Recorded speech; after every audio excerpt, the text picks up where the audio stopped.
y en el año 98 mi papá tiene una quiebra muy fuerte, con lo cual nos vamos todos a vivir a un pueblo llamado Zipacón. Es un pueblo muy pequeño, 1800 habitantes, y mi papá recuerdo mucho que nos compraba a todos los jeans de 20.000 pesos del Only.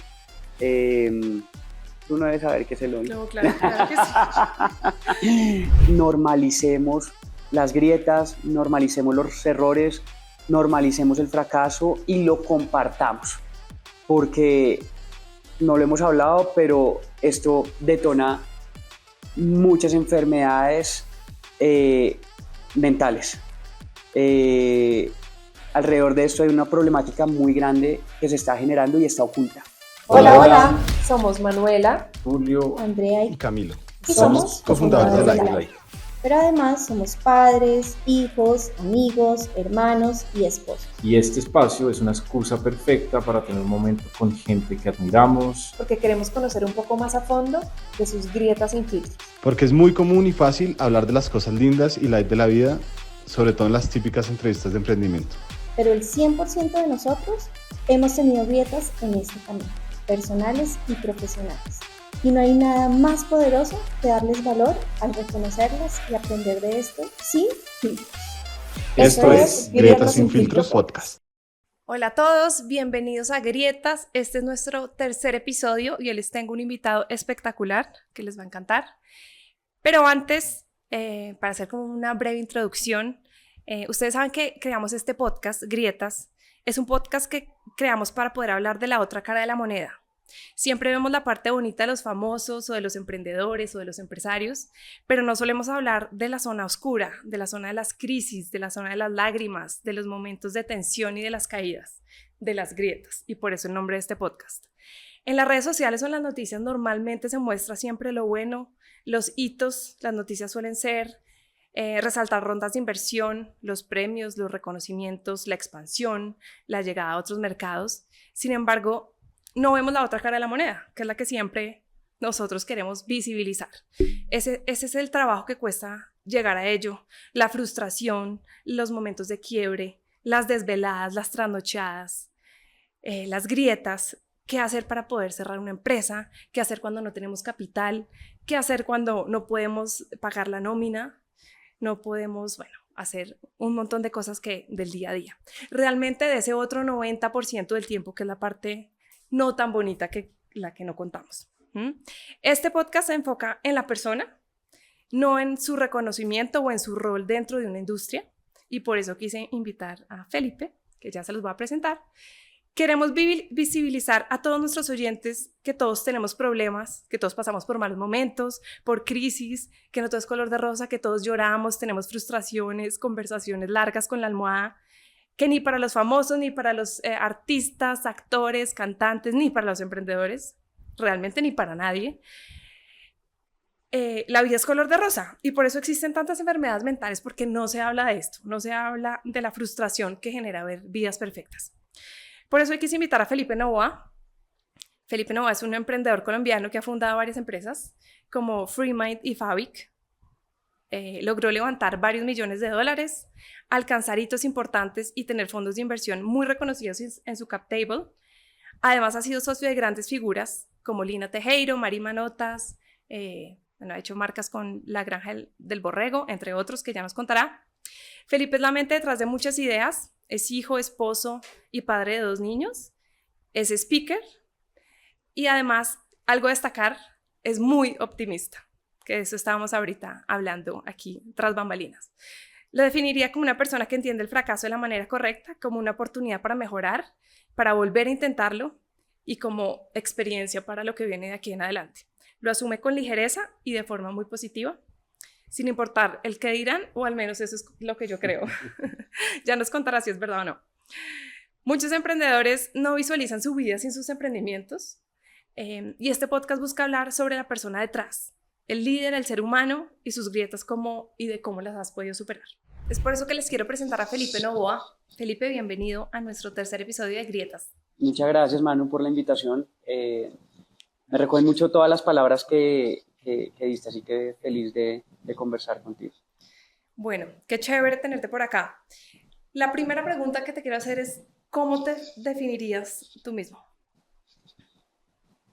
Pues con esa introducción que das, creo que ya me hiciste el trabajo.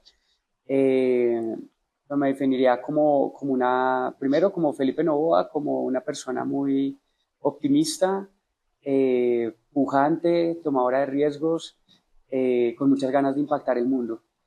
Emprendedor, si pusiera esa palabra. Desde el lado personal, como esposo, esposo de Catalina, padre de Elena, de Matías, y hermano e hijo de una familia muy linda, que de hecho creo que desde ahí es donde vienen todas mis raíces de emprendimiento, filosofía, y yo creo que ahorita podemos conversar un poco de eso, pero cómo la educación de mi papá y de mi mamá nos llevó a mis hermanos y a mí a tener una filosofía diferente en cuanto a cómo impactar el mundo a través de lo que hagamos cada uno. Qué interesante. Ahorita, tú sabes que acá nos puedes contar de absolutamente todo, porque la historia detrás, pues... Sin filtro. Sin filtro. Sin Segura. Filtro, segura. Eso es lo que hace lo que somos hoy, ¿no? Yo también, a mí, pues, personalmente también me pasó mucho con mis papás que eran emprendedores, tuvieron más de 30 emprendimientos juntos, y yo creo que eso pues hace parte de mi historia y como de la naturalidad de también hacer empresa. Interesante. ¿Emprendían como esposos? Sí. Ah, pues mira, Como aquí somos mi esposos. esposa y yo. Sí. Aunque muchos no le apuesten. Entonces seguro tus hijos por ahí tendrán la vena del emprendimiento. Pero bueno, precisamente hablando de eso, ¿cómo empezaste tú en el mundo del emprendimiento? ¿Cuál fue tu primer emprendimiento? ¿Por qué te surgió como esa necesidad? Mira, pues la historia se remonta ahorita podemos hablar un poco de mis emprendimientos ya más formales, Freemind y Fabric, pero la historia real se remonta cuando yo estaba muy pequeño, yo tenía 12 años, soy el mayor de 4 hijos, y en el año 98 mi papá tiene una quiebra muy fuerte, con lo cual nos vamos todos a vivir a un pueblo llamado Zipacón. Es un pueblo muy pequeño, 1800 habitantes, y mi papá recuerdo mucho que nos compraba a todos los jeans de 20.000 pesos del Only. Tú no debes saber qué es el Only. No, claro que sí. Y yo quería los jeans que usaban mis amigos, los jeans del Rotico, la marquita, los jeans bacanos, y mi papá me dijo las palabras más sabias que me han dicho en la vida, y fue: Felipe, trabaja por ellos y yo te voy a enseñar a trabajar por ellos. Y así fue como montamos nuestro primer negocio junto con mis hermanos de lombricultura. Llegábamos del colegio, nos poníamos botas pantaneras, nos metíamos al corral de las vacas y los caballos, a recuerdo a la materia prima, ya sabes, el producto lo procesábamos en las lombrices y vendíamos todo ese compost los fines de semana a los turistas en el pueblo. Entonces, eso comenzó a evolucionar. El primer año vendimos toneladas de humus. Luego ya no me importó comprar los jeans caros y junto con mis hermanos comenzamos a crear más negocios y tuvimos un atolechero. Luego aprendimos a hacer yogur, queso, kumis, arequipe, vender esos productos en el pueblo. Luego fuimos creciendo pues como adolescentes, y me acuerdo mucho que veía campesinos en las fincas vecinas que sacaban camiones llenos de frutas y verduras. Pero junto con mis hermanos nos preguntábamos, pero ¿cómo si sacaban camiones llenos de frutas y verduras? Tú vas a verlos e igual siguen siendo pobres. Entonces nos fuimos allá, les pregunté: oiga, pero usted saca todo esto porque es pobre, y ahí entendí entre el productor y el consumidor final hay entre 5 y 6 intermediarios, y tristemente pues el campesino es el que corre todo el riesgo y es el que menos valor captura en la cadena. Así que esa fue como la aproximación a crear nuestra primera marca, donde conectamos directamente a los productores de frutas y verduras en Zipacón con consumidores finales en Bogotá. No te imaginas, una cosa pues la gran cosa. Yo no sé si tú te acuerdas de Paint. Bueno, yo soy más viejo que tú, pero Paint era un software. Ah, bueno, no, entonces más o menos seremos contemporáneos. Entonces en Paint, una marca mal hecha, pero pues bueno, fue mi aproximación a crear mi primera marca y producto. ¿Y cuántos años tenías? Pues ahí ya tenía como unos 16, eso fue un poco antes de ir a la universidad. Luego ya pues por toda esa trayectoria me enamoré de crear productos, de vender productos a la gente, de crear productos y sobre todo de solucionar problemas. Entonces me voy a la universidad, estudio ingeniería en desarrollo de producto, y terminando mi carrera, ahí nace mi primer emprendimiento formal llamado Freemind. Que no sé si quieres que te cuente de una vez. Sí, cuéntanos la historia. Porque además Freemind pues fue una marca reconocida, es decir, yo antes de saber que tú fuiste el creador de Freemind, pues supe que era, ¿no? Ya, sí, pues fueron 10 años, creo que sí, un tipo de compromisos largos, fueron 10 años, Fabic fueron 5 años, llevo casado 9 años y es hasta la eternidad, entonces compromisos largos. Mira, yo estudié mi ingeniería y cuando me iba a graduar junto con Richard Auter, un amigo uno de mis mejores amigos, padrino de matrimonio, otro ingeniero también, salimos con la idea de si existen bebidas energizantes, ¿por qué no una relajante? Y en ese momento pues todo el mundo nos dijo que estábamos locos. Y, Felipe, pero ¿cómo va a crear una empresa de bebidas compitiendo contra los grandes monstruos de bebidas? Usted ni siquiera se ha graduado en ingeniería, tiene 22 años, no ha trabajado en Coca-Cola, en Bavaria, en Postobón, ¿cómo lo va a hacer? Pero cuando alguien me dice que estoy loco, eso es como más gasolina y combustible hierve en mí. Hemos hecho cosas más locas, como te decía, la filosofía de mi papá y mi mamá. Acá abro un paréntesis, en 2007 nos fuimos cabalgando desde Zipacón hasta Ecuador. Ok, ¿cuánto se demoraron en esa travesía? Fueron casi 2 meses, más de 1500 kilómetros a caballo. Mi papá, mi hermano y yo, era plena época de guerrilla, de violencia, y todo el mundo nos dijo, están locos. Eso es imposible, eso no se puede. ¿Y por qué lo hicieron?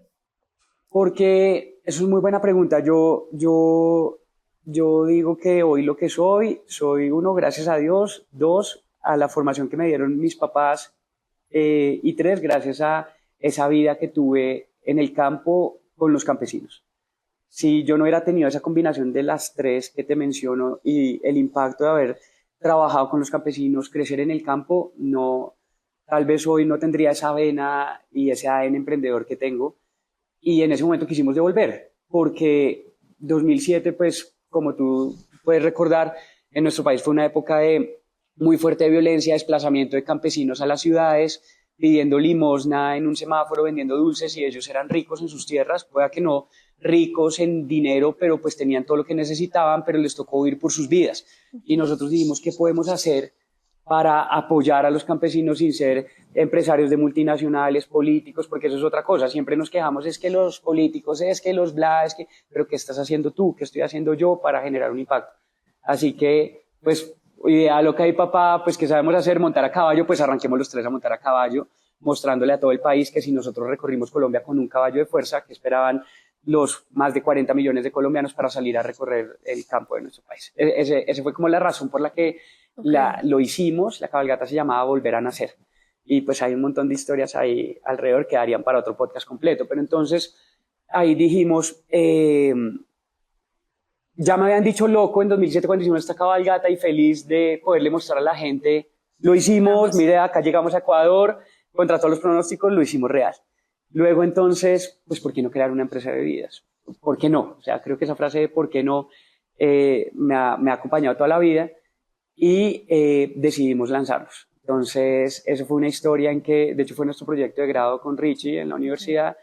Desarrollamos... Es que yo creo que todos los emprendedores pues tienen que tener algo de locura, ¿no? Mucha, porque si yo uno creo. si uno es muy racional, no empieza nada. No, nunca se lanzaría. Es más, si uno sabe lo difícil que va a ser después de haberlo vivido, tal vez uno ni lo empezaría. Entonces yo creo que ahí juega a favor un poco la locura, más la ignorancia de no saber lo que se viene hacia adelante. Yo creo que tú también lo has vivido y puedes coincidir en esto. Nosotros en Laika, me acuerdo que desde el día 1 nos pusimos como meta ser líderes de mascotas en Latinoamérica.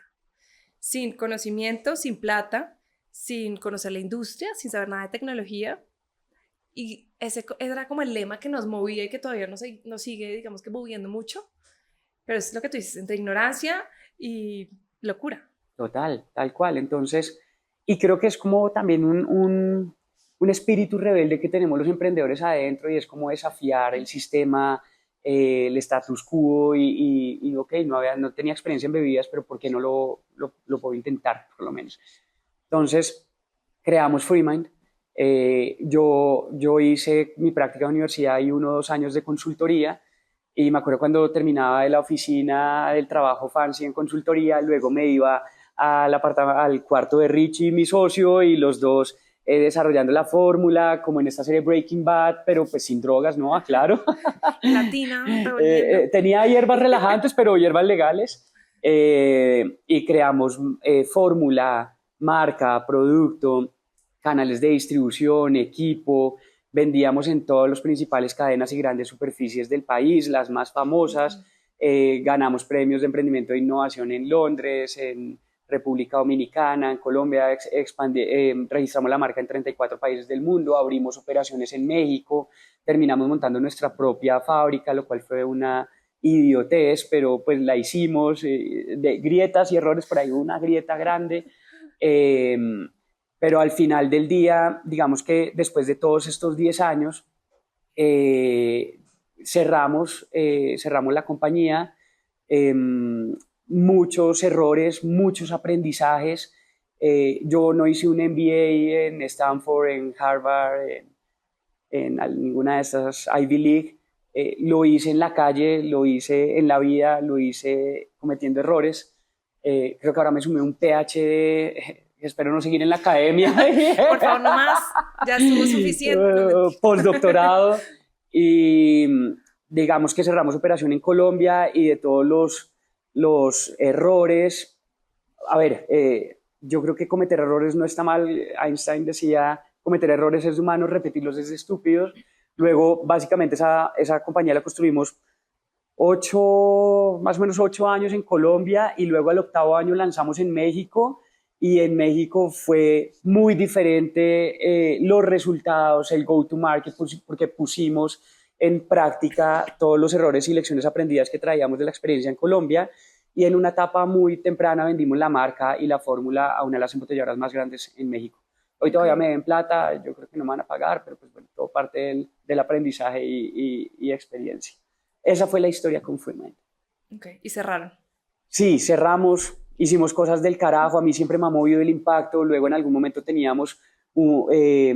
buscábamos cómo el capitalismo y el consumo puede impactar positivamente a la sociedad, entonces teníamos proyectos donde en La Guajira impactamos a familias con soluciones de agua sostenible, en Tolú junto con la Fundación Barquitos de Papel entregamos más de 1.000 bicicletas para niños para que pudieran ir al colegio, el proyecto se llamaba Bici al Colegio, aumentamos en un 37% la asistencia al colegio de los niños. Entonces, sí, definitivamente fue una experiencia pues, muy buena, creó mucho valor y quiero aclarar que, porque ahorita seguramente me vas a preguntar de Fabric, fue una experiencia completamente diferente en cuanto al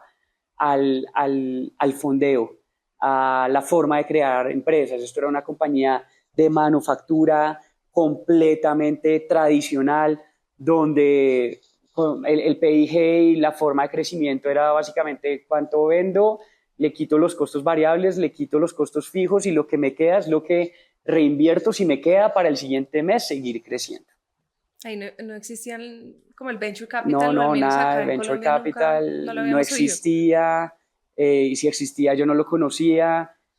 Si hubiera existido tampoco era el modelo para fondearlo, que hoy es uno de los grandes aprendizajes que tengo. Entonces sí, fue una compañía que básicamente bootstrapeamos, que es el término fancy hoy para llamar a algo que hicimos con las uñas.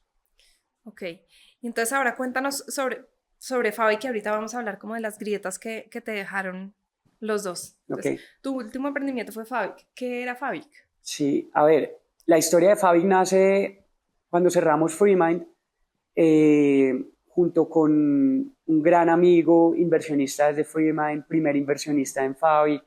Yo creo que... Pero cerraste FreeMind, ¿y al cuánto tiempo creaste Fabric? ¿Cómo fue esa cronología? Yo creo que fueron más o menos 2 años. Sí, fueron más o menos 2 años. 1 año, casi 2. Ok. Y junto con este amigo comenzamos a hacer cheques ángeles en startups. Porque ahí a mí me comenzó a apasionar mucho y esto ya fue más o menos hacia 2018, 2019, y se comenzaba a ver la historia, pues Rappi comenzaba a tomar mucha visibilidad, y Simón y David Vélez con Nubank y entonces era muy inspirador para mí como hay otra forma de construir empresa. Entonces comenzamos a hacer unos cheques ángeles. En una de esas startups me invitan a la junta directiva, yo ahí tenía 30 años, y me acuerdo mucho que yo decía como qué carajos hago en una junta directiva teniendo 30 años, yo me sentía como un viejito dándole consejos a Sebas, como Sebas, yo creo que deberías hacer esto, yo quería estar del otro lado, quería estar construyendo, liderando un producto, armando un equipo y transformando el mundo, entonces, pero no tenía ni idea en qué. Y por cosas de la vida y el universo conspira a favor mío, llego al mundo de los influencers, grabo una serie con Home Center. Yo no, o sea, eso es otra historia, pero sí, las cosas de la vida. Termino grabando una serie con Home Center, ahí conozco a María Manotas, una influenciadora caleña. En ese momento María tenía como 400.000 followers, nos hacemos amigos y un día en un taxi yo le pregunto, Mari, ¿cuál es tu sueño? Y me dice, Feli, mi sueño es crear mi propia marca, tener mi propia empresa, pero yo no sé cómo hacerlo, yo soy influenciadora, yo no soy emprendedora. Y yo dije, carajo, acá hay algo, ¿sí?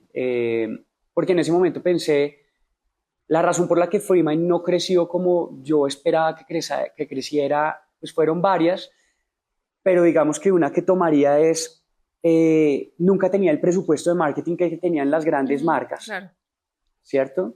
Y cuando conocí, era mi primer acercamiento pues a alguien famoso, un influenciador, alguien con 400,000 followers, 400,000 personas, es un montón. Yo creo que hoy nosotros lo Ya perdimos la minimizamos. noción. Sí, Sí, total. pues en el Movistar Arena creo que caben como 15,000. Luego entonces imagínate son, ¿cuántos Movistar Arena?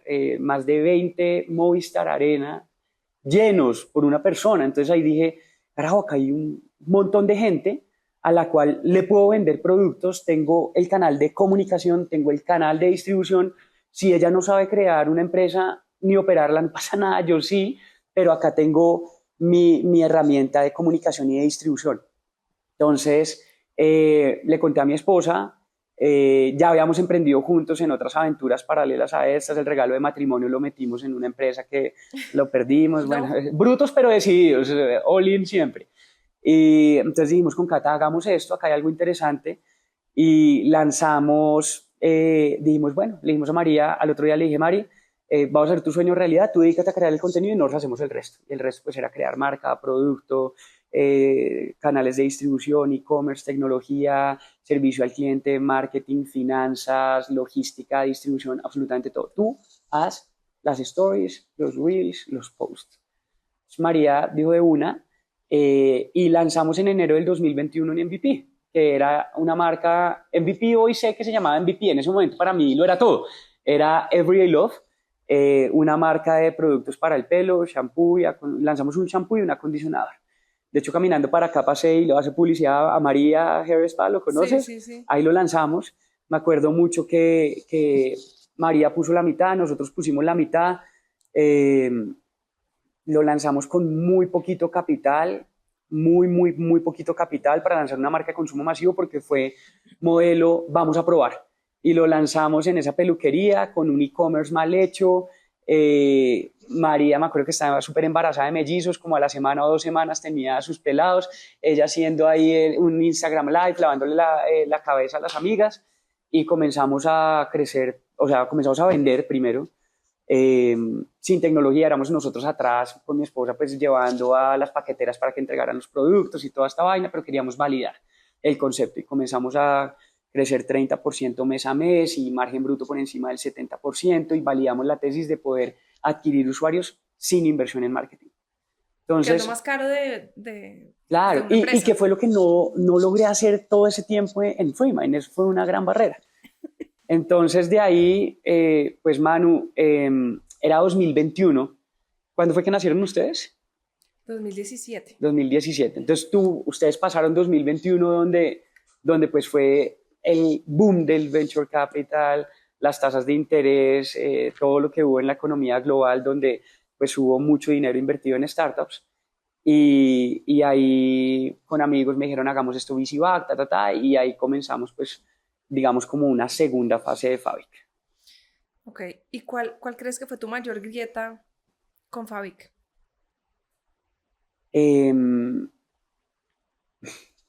Pues contándole a los que nos están escuchando, y es, Fabric cerró, ¿hace cuánto cerró Fabric? Como contextualízanos. Fabric cerramos en agosto del 2024. ¿Y cómo tomas esa decisión? Es decir, ¿qué estaba fallando? Bueno, en una startup todo falla todos los días, ¿no? Pero ¿cuál fue como la gota que rebosó la copa para decir, no va más? Eso es muy buena pregunta, y antes de responderte voy a darte un poco de contexto y para que las personas se ubiquen como en el espacio-tiempo. Esa primera, entonces, hubo varias etapas de Fabric. La primera fue la concepción.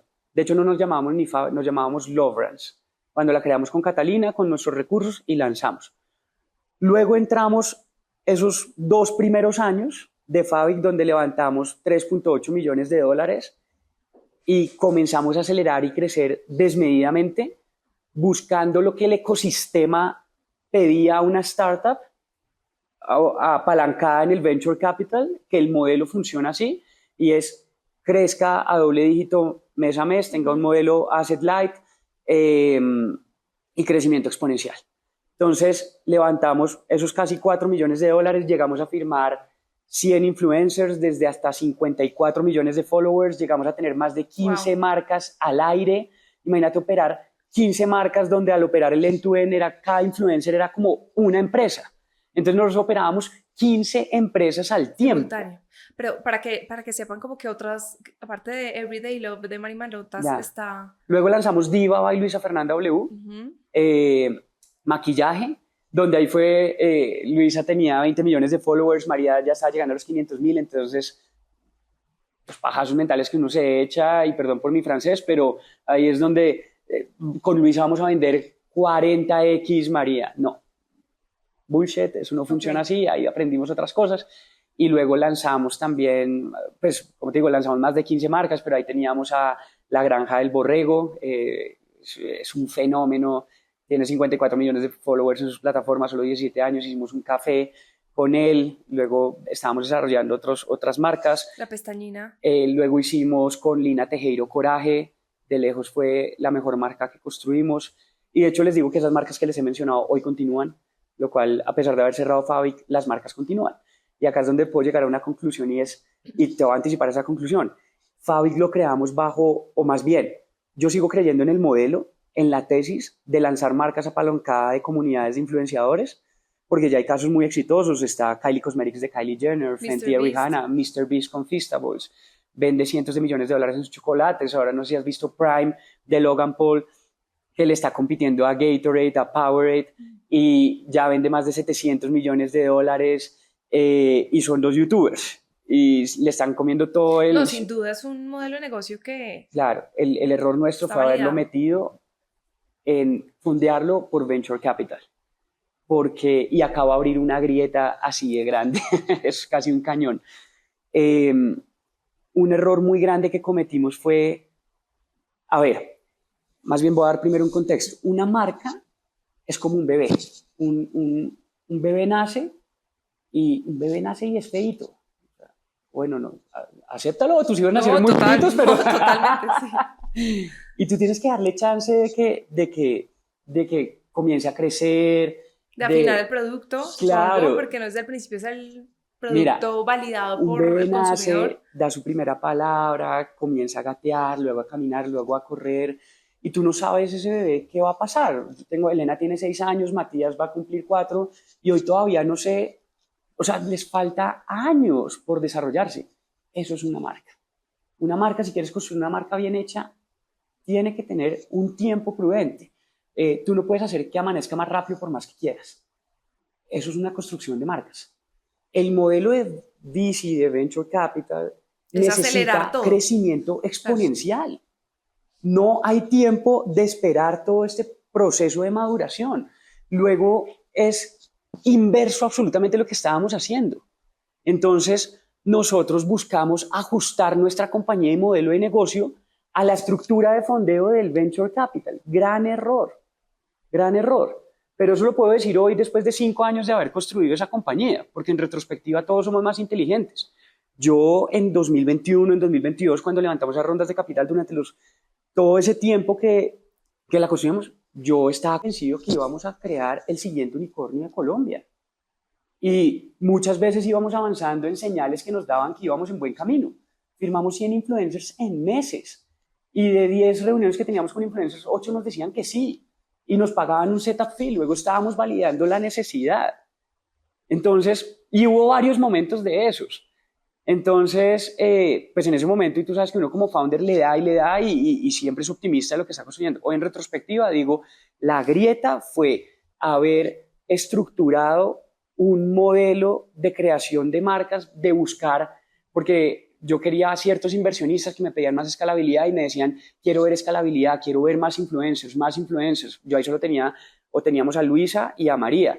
Quiero ver más. Me decían, quiero ver cómo esto, usted opera 5, 10, 20, 50, 100 marcas y fuimos y los firmamos. No, claro, y además operar 15 empresas al tiempo. Y luego ya nos dimos cuenta y ajustar el producto. Claro, entonces mira, esa fue la segunda etapa. crecimiento desmedido para buscar la escalabilidad que exigía el modelo de Vici. Y acá quiero hacer una aclaración, no estoy puntualizando sobre los inversionistas que invirtieron en nosotros, sino estoy generalizando la tesis del ecosistema, que además cuando tú la entiendes como founder hace sentido, porque para devolverle ese retorno a los LPs, que son los inversionistas del fondo, tienes que buscar ese 100x de inversión de los inversionistas y crear una compañía de valoración de $1.000 millones. Entonces el modelo hace sentido, ¿va? Entonces esa fue la segunda etapa.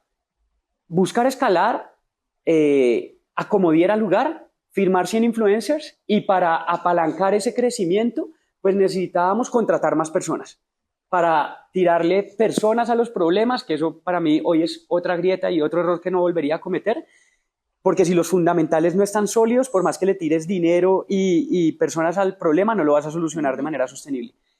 Y además de eso, pues entrar en que como tenías que contratar más personas, pues eso implicaba levantar más capital.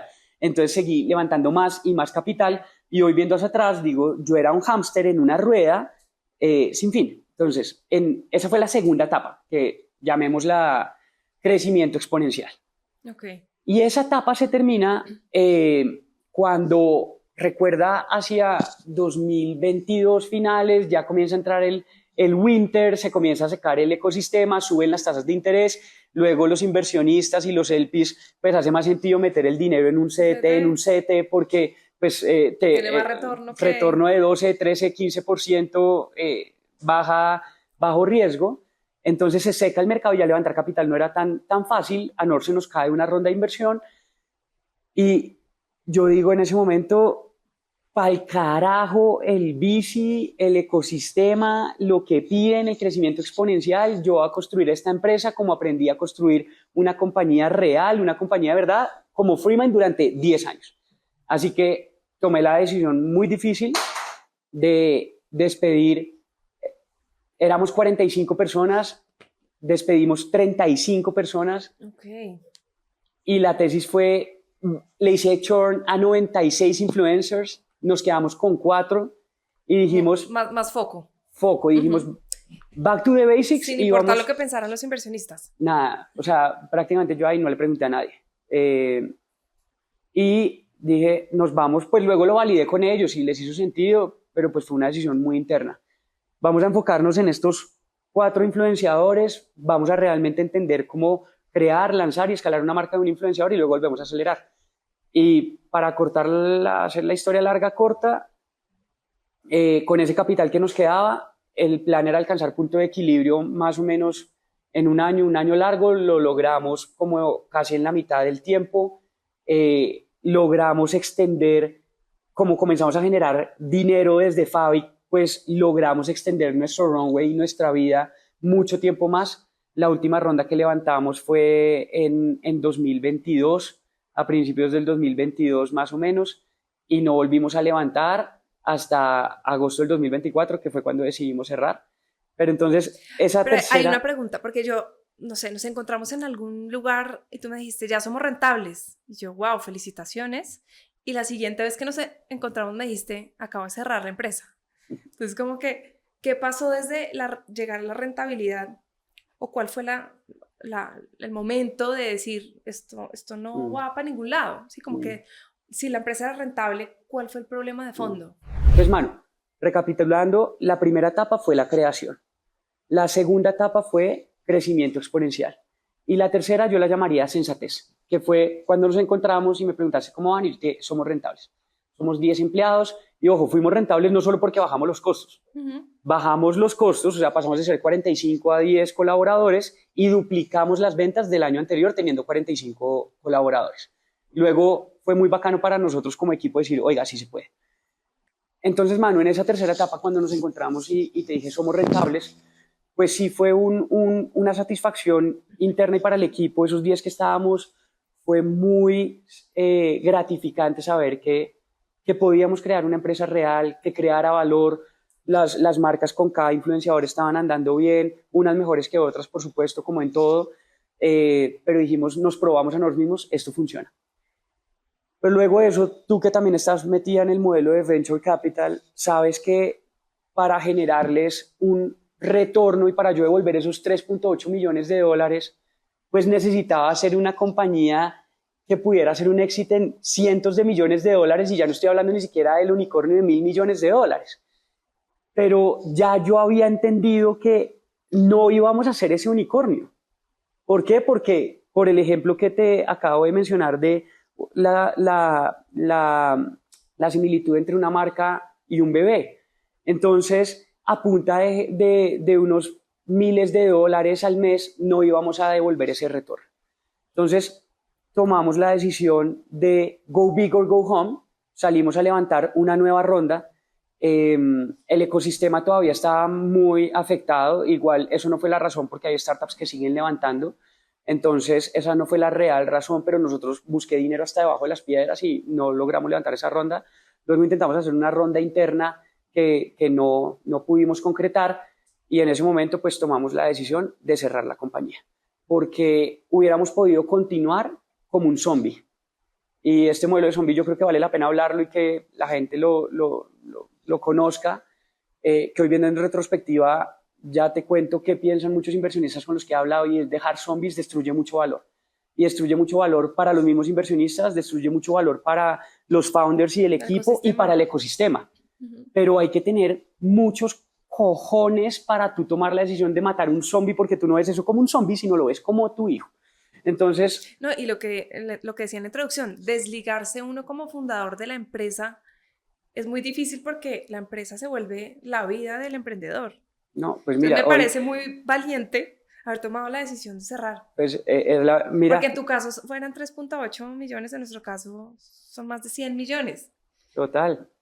Pues mira, yo hasta los tenis los pintaba, estos son los tenis de Fabi, no me los ponía hace como 6 meses, pero exacto, usted decía, ahora que hago con todos los tenis pintados que tengo y todo mi closet brandeado, porque tú tienes razones, es una conexión emocional muy fuerte, porque es que al final tú le terminas dedicando tu vida a tu emprendimiento. No, y uno se cree la historia que va a ser el unicornio 100%. O que va a ser líder de mascotas en Latinoamérica. 100%. Entonces es muy difícil, tomar la decisión. Es muy complejo, pero en ese momento digamos que tuve la lucidez, y yo creo que también tuve la satisfacción, Manu, de junto con mi equipo haberlo dado todo.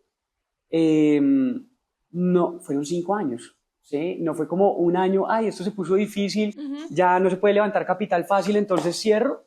No, fueron 5 años, donde pivoteamos, calibramos el modelo de negocio, le dimos la vuelta, firmamos 100 influencers, luego fuimos rentables, generamos dinero, subsistimos más de 2 años sin haber levantado dinero nuevo. Entonces fueron 5 años dándolo todo. O ya yo creo que también la experiencia te va dando un olfato, una lectura, una intuición mucho mayor. No era mi primera compañía, entonces ya llega un momento de racionalidad donde tú tienes que decir, ¿qué vamos a hacer con esto? Y la tesis que nos congregó, tanto a los inversionistas como al equipo, como a los fundadores, ya cuando nos habíamos metido en el modelo de Venture Capital, era hacer un unicornio. Y si esto no iba a ser un unicornio, pues no tenía sentido dejar un zombie, así que cerremos. ¿Y te acuerdas cuándo fue el momento que tomaste la decisión o ese momento de lucidez de creo que es mejor cerrar? ¿Y cómo te sentiste? O sea, no sé, ¿estabas en un taxi? ¿Estabas en la casa? Me estás haciendo devolver a esos momentos y se vuelve muy emocional. Porque, y lo hablábamos ahorita, hay una línea muy, muy delgada en que todo puede cambiar, y en un escenario en que en esa línea delgada o pueda que continúes o pueda que no continúes, si son decisiones determinantes o de días o de horas o de decisiones. Y yo creo que en el Venture Capital, que es pues, el modelo de fondeo tanto de Fabi como de Like, de muchos emprendimientos que conocemos, la plata es finita, ¿no? Y como antes no importaba la rentabilidad, entonces uno sabía que el capital que había levantado le iba a durar hasta mayo, por decir algo. Y llegaba abril y uno no tenía más plata, y en la empresa pues uno tenía que seguir haciendo cara bonita, sonriendo porque todo estaba bien, de bambalinas para adelante, pero realmente es que si no se levantaba más plata, la empresa pues cerraba porque no había cómo pagarle a los proveedores, la nómina, etc. Entonces es un punto de quiebre en que lo que hablábamos antes de empezar el podcast, si todo hubiera salido bien, pues no estaríamos acá de pronto, pero pues no fue así. Entonces, pues el emprendedor siempre está como en esa balanza que de pronto se cae, pero de pronto se salva, ¿no? Total. Entonces, ese momento cuando me lo preguntas fue una llamada con un inversionista donde ya le dije, pues no logramos concretar esta ronda interna. Nosotros esos últimos 6 meses habíamos pisado el acelerador, luego habíamos vuelto a quemar dinero por la intención de go big or go home. Terminamos en casa, pero dijimos, ya cuando le aviso a ese inversionista, ya no vamos, pues fue muy duro, porque digamos que esas últimas 2 semanas tratando de concretar esa ronda, tú sabes, yo lo di todo hasta el final. Es decir, morimos con las botas puestas, ¿sí? Con los tenis puestos,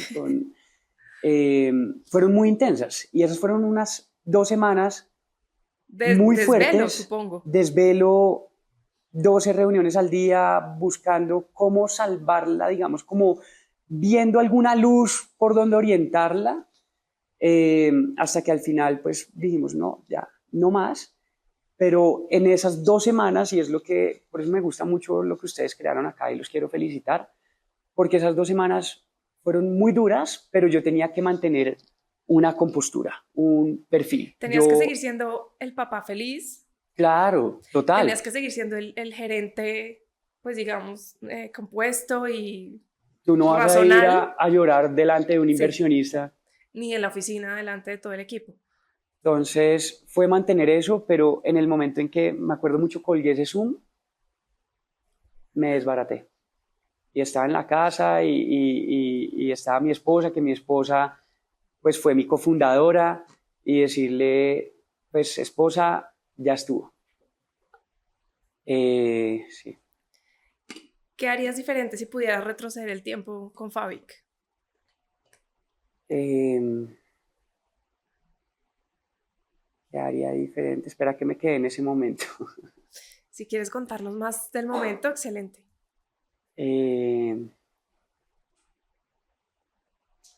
Sí, mira, yo creo que sí vale la pena, porque yo creo que esto que viví no lo he vivido yo solo. Y yo creo que muchas otras personas lo viven, y lo viven en silencio. Porque, así como lo dijiste en la introducción, todos vemos en las redes sociales vidas perfectas, emprendedores perfectos, inversionistas perfectos, todo perfecto. Entonces tú sientes que no eres así de perfecto, y realmente las historias que se cuentan son solo la punta del iceberg, son el 10%, pero es que todo lo que hay debajo del agua es lo que realmente se ha vivido para construir esa puntica que pocos ven. Sí fue muy duro, Manu, cerrar, lloré, me despedacé, los primeros días fueron una mierda. El peor día, recuerdo como nunca, los lunes a las 10, 11 de la mañana eran lo peor, porque era un lunes 11 de la mañana sin tener agenda. Después de haber estado 5 años donde el lunes 11 de la mañana era llena de agenda, y todos los días de domingo a domingo, tú sabes cómo es.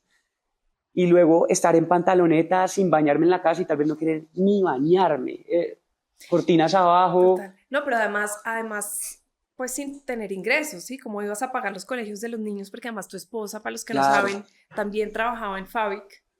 Entonces, pues ¿Te acuerdas había que me una presión dijiste adicional. Que me dijiste lo de no poner todos los huevos en la misma canasta? ¿Nunca te dijeron esa frase? No, para mí era ajeno, era en otro idioma. ¿Qué es eso?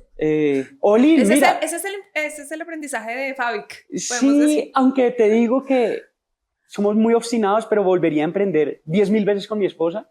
El equipo que creamos con ella fue espectacular.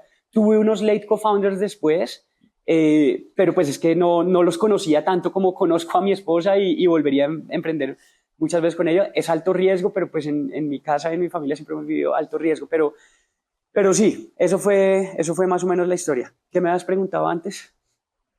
Que si pudieras retroceder el tiempo, ¿qué cambiarías? Pues creo que no fuera VC-backed, o sea, que no tuvieran fondos de inversión de Venture Capital, pero algo más, algo de pronto en la administración, en la ejecución. Sí, y no quiero decir no ¿No tener inversionistas? No, mira, definitivamente este modelo de Fabric no lo hubiera fondeado con VCs, tal vez lo hubiera continuado con mi esposa, con nuestros recursos, tal vez habernos fondeado en deuda, de pronto haber invertido un par de inversionistas ángeles estratégicos, levantar la 10ª parte del dinero, y estoy seguro que hubiéramos estado vendiendo lo mismo o incluso más que lo que vendíamos en Fabric.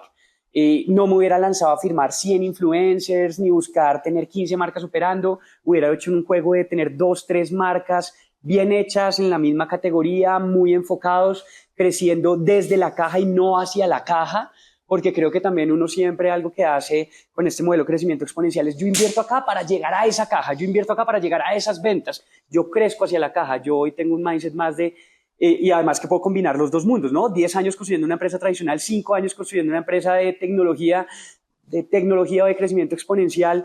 Luego, hoy crecería es desde la caja y no hacia la caja. Entonces, dicho esto, Manu, definitivamente lo hubiera fondeado de otra manera, pero también quiero aclarar que quedé enamorado del modelo de crecimiento exponencial y de cómo una compañía apalancada en tecnología, pero que realmente la tecnología la haga crecer, puede transformar muchas vidas e impactar el planeta y solucionar muchos problemas que tenemos en nuestra región y en el mundo. Entonces, definitivamente volvería a crear una compañía VC-backed, pero realmente lo haría, ¿sabes? Hoy tengo un lienzo en blanco y digo, cuando cree una nueva compañía o me una un nuevo equipo, lo que sea, ya sé cómo el TAM debe ser así, la industria, el equipo, el go-to-market, los inversionistas, el producto, el equipo, absolutamente todo, porque pues hoy hay muchas más experiencias. Entonces, algo que nos pasó y la razón por la que sucedió esto es, nacimos en 2021 y hoy viendo en retrospectiva, porque yo en esos momentos sí creí que la tecnología nos iba a poder apalancar para crecer, hoy te doy 5 años después la historia del bebé, que la tecnología no iba a hacer crecer una marca más rápido. En 2021, por todo el ecosistema y la inyección de capital que hubo, creo que muchos modelos forzamos para hacer venture back, pero que realmente no son escalables para hacer VC back. Y no tiene de malo tú tener un modelo de negocio que no sea VC back. O que no necesite capital. Que no necesite, no tiene nada de malo. Lo que pasa es que tienes que escoger muy bien si te vas por este camino o este otro. Es que algo que no hemos hablado de la presión que ejercen los inversionistas en una empresa. ¿Sí? Todo el mundo cree que esto es color de rosa y que los fundadores hacen lo que se les da la gana y que no tienen que rendirle cuentas a nadie, que no tienen jefes, pero realmente la presión que ejerce un inversionista, sobre todo un inversionista gringo, reconocido, un fondo grande, pues es gigante, ¿sí? Tiene que crecer el 15, el 20% mensual, ¿cómo van a hacer? Entonces uno se empieza a meter como en esa bola de nieve, en ese juego, y de pronto sin darse cuenta como que tal vez el negocio, en este caso, no era por ahí, o que, ok, yo creo que no debería ser crecimiento del 15 al 20, mejor enfoquémonos en rentabilizar. Uno está como cegado un poco, ¿no?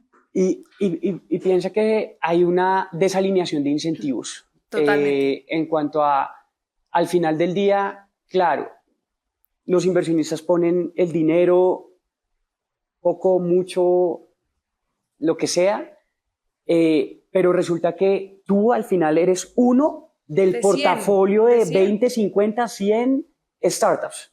Luego, si tú cierras, pues eres parte de una ecuación. O sea, de 20, uno la va a sacar del estadio y 19 no van a funcionar. Lo entendimos hace muy poco te digo, hace por ahí, ¿qué? 8 meses. O sea, obviamente uno siempre lo ha sabido, pero no lo ha asimilado, ¿sí? Laika es uno más del portafolio que tienen sus inversionistas, pero Laika para nosotros como fundadores es nuestra vida. Total. Entonces los intereses están totalmente desalineados porque para ellos borrar Laika el balance ni le suma ni le resta. Hace parte de la ecuación. Pero para nosotros pues es nuestro todo y nuestra inversión en tiempo, en dinero y en vida. Entonces uno a veces tiene que tomar decisiones más pensando en uno como fundador y no en la empresa. Pero vuelvo y digo, yo volvería a ser una compañía VC-backed, la volvería a hacer desde un ángulo muy diferente, desde un mindset mucho más bootstrap, mucho más que crecería cuando realmente tenga los fundamentales muy claros, un product market fit absolutamente validado, porque también uno a veces como fundador cree que tiene Product Market Fit o se hace la idea que tiene Product Market Fit por ese optimismo que tiene, pero realmente yo creo que ahí esto hay que meterle mucho más racionalidad, frialdad a las decisiones. Y creo que por ahí me habías preguntado entre la diferencia de cerrar Freeman y Fabric, las dos muy dolorosas, pero la primera mucho más emocional, traté de extenderla lo que más pude, también siempre hasta el final, pero pues en esa recuerdo fue muy duro porque fui e hice avances de mis tarjetas de crédito para pagar nóminas lo más que pudiera y materias primas y arriendos, y total terminamos cerrando y duré 5 años reportado en data crédito tratando de salir de ahí, no me prestaban ni para un boom, durísimo. Gracias a Dios también fue una época en la que todavía no me había casado, no había tenido hijos, entonces pues digamos que era más fácil de llevar. En Fabric también tomamos una decisión justo a tiempo de poder cerrar, en el cual pudiéramos terminar los contratos con nuestros colaboradores, pagar los impuestos, cerrar la compañía sin liabilities, hacer acuerdos de pago con los proveedores. Entonces digamos que fue mucho más racional. Siempre va a doler, pero mucho más racional. Creo que lo dijiste ahí cuando me leíste, muy optimista, sí, y eso creo que nunca va a cambiar, pero también creo que a medida que tú vas avanzando y teniendo más experiencia, pues le vas metiendo mucho más racionalidad y frialdad a tus decisiones. Bueno, qué interesante. ¿Cuál es tu mayor miedo hoy en día? Puede ser laboral o personal. No, mira, cero relacionado con lo laboral. Yo creo que todo en la vida no está definido ni como grandes sucesos o grandes éxitos o grandes fracasos, sino sencillamente sucesos. Estoy seguro que lo de Fabric fue un suceso más, que será parte de una escalera de mi vida y de la vida de todos los que nos impactó esta compañía. No, realmente para mí sería como un cambio drástico de vida en mi familia, como algo que le pasara a mi esposa, a mis hijos, a mis hermanos, a mis papás, a mí, algo alrededor de eso. Cero relacionado con algo laboral. ¿Hay alguna otra grieta que nos quisieras compartir? Algo como, por ejemplo, culpabilidad con tu esposa, culpabilidad con tus hijos, sentirte un mal emprendedor, un mal gerente por haber tenido que cerrar, algún miedo al fracaso, algo. Yo no sé si sentirme realmente culpable de esto o no, pero te voy a compartir un pensamiento que tengo. Yo realmente no logré un balance familia-trabajo mientras construí Fabric esos 5 años. No lo logré, es decir, no tengo que decir, sí, pasaba mucho tiempo con mis hijos y bueno, con mi esposa sí, pero ahora, peor, porque en la empresa todos los días hablan de trabajo y llegábamos a la casa y seguíamos hablando de trabajo y nos acostábamos hablando de trabajo y nos levantábamos hablando de trabajo, antes creo que contraproducente, entonces ese balance yo no lo logré y no me arrepiento. Es más, creo que lo volvería a hacer, porque cuando tú estás construyendo una compañía, pues tú sabes, mano, uno lo da todo y el trabajo es muy jodido y te levantas 5 de la mañana y le das hasta las 12 de la noche y los fines de semana, pues muchas veces no son fines de semana, pero también creo que si uno quiere construir algo muy grande, pues tiene que dar todo de uno. Entonces creo que es como momentos en la vida que es como de picos y valles, donde en ese momento estoy acá a tope dándole eso a mi compañía, tal vez sacrificando un poco acá esto de mi familia, pero como luego compenso para estar más tiempo conmigo. Estos meses han sido una bendición y una fortuna porque he estado muy presente con mi esposa, con mis hijos, con ellos realmente. Y presencia es una gran palabra porque puede que logres el balance de estar con tus hijos, pero estar pensando en la compañía, no estás presente y con las personas que están se dan cuenta de eso y es como un engaño a ti mismo. Eso sería como un mensaje que compartiría ahí alrededor de eso. Chévere. ¿Y cómo te gustaría ser recordado por tus hijos? Buena pregunta. Me gustaría que me recordaran como un gran papá, primero. Como alguien que cuando ellos tengan un problema no digan qué miedo, qué va a decir mi papá, sino quiero hablar con mi papá para que me ayude. Y quiero que me recuerden como una persona valiente, que tomó riesgos, que siempre hizo lo que tenía que hacer y que veía el fracaso sencillamente como parte del camino y que no importa el resultado, sino importa el journey, el recorrido. Y muy resiliente. Ok. Pues bueno, yo te quiero felicitar primero por lo que te dije ya en este podcast, y es la valentía de tomar pues duras decisiones como tan fácil y como tan con tanta ligereza, no a la ligera, pero sí con tanta ligereza.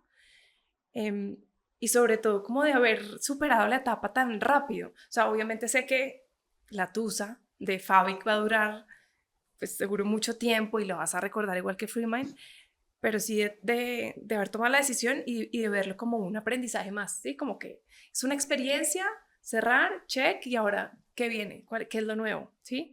Entonces te felicito por eso y nos encanta oír la historia. Eh, no sé si quieras agregar algo más de la historia de Fábico, de las grietas que sentiste. Yo cierro Fabic en agosto y, y, y yo era muy activo en LinkedIn porque estaba construyendo Fabic, estaba buscando que Fabic tuviera visibilidad. Al final LinkedIn es una plataforma y una herramienta donde tú conectas con muchas personas, ¿cierto? Y es una herramienta para tú al final atraer talento, atraer clientes, atraer inversión. Eh, y todos tenemos una capa de superhéroe en LinkedIn. Salí en Forbes, levanté esta ronda, me gané esta beca en Stanford, entramos a este nuevo país, este nuevo cliente, etc. Yo también tuve esa capa. Y sentía durante esos meses una responsabilidad de, carajo, la gente cree que todo es perfecto o que todo es fácil y lo que tú mencionabas, la vida de los emprendedores y los founders, entonces es como en las películas y no, entonces hacia noviembre, diciembre tomé la decisión de genuinamente quiero contar al ecosistema que Tienes como la responsabilidad de me desaparecí, sentí una responsabilidad. Y es necesito más, que es algo que no sepan. me dejaba tranquilo, pero tampoco me sentía como listo para hacerlo, porque todavía estaba en mi tusa muy dura, o sea, fueron meses muy duros. Que yo te escribí para invitarte al podcast, Sí, creo que en ese momento tú me exacto, dijiste, no estoy listo. exacto. Tú me invitaste más o menos en octubre y yo dije, no, Manu, no estoy listo. Y era real, no es para que me hubieras tenido acá acostado en esta silla de psicólogo llorando, pues no estaba listo. Pero luego ya que fue evolucionando el proceso, dije, ya estoy listo y además de estar listo sentí una responsabilidad genuina de contar al ecosistema esto. Hice un post en LinkedIn contando unos puntos de una manera muy sencilla del post-mortem, escribí un post-mortem, me tomé el tiempo de estructurarlo, creo que uno aprende mucho de eso, lo compartí con mis inversionistas, lo compartí con varias personas porque al final ese conocimiento crea ecosistemas, somos un ecosistema muy joven y al final entre más founders, más inversionistas tengan este post-mortem y esa experiencia, pues luego cuando alguien esté pensando en crear marcas o influenciadores, pues puede ir y leer esta experiencia que tuvo e intentarlo desde otro ángulo. La mejor forma de cometer errores es pues a partir de los otros, ¿no? Entonces hice este post y ese post se volvió viral y se volvió viral porque creo que no normalizamos el fracaso. Sí, no normalizamos contar lo que hablamos al principio, contamos siempre la cara bonita o mostramos la cara bonita y la no tan bonita no se muestra. O sea, no es demostrar, ¿sí? Es lo que estamos acostumbrados. Y porque ser vulnerable es muy difícil. No es fácil, o sea, no es fácil sentarse acá y contar, mira, estos fueron las cagadas que cometimos, en esto hicimos estos errores. No es fácil, obviamente es más bacano venir y contar, mira, y estamos en estos países y cerramos esta nueva ronda y lanzamos estas marcas. Esto es lo difícil, pero realmente esto es el 90% de los casos. Totalmente. El 90% del tiempo.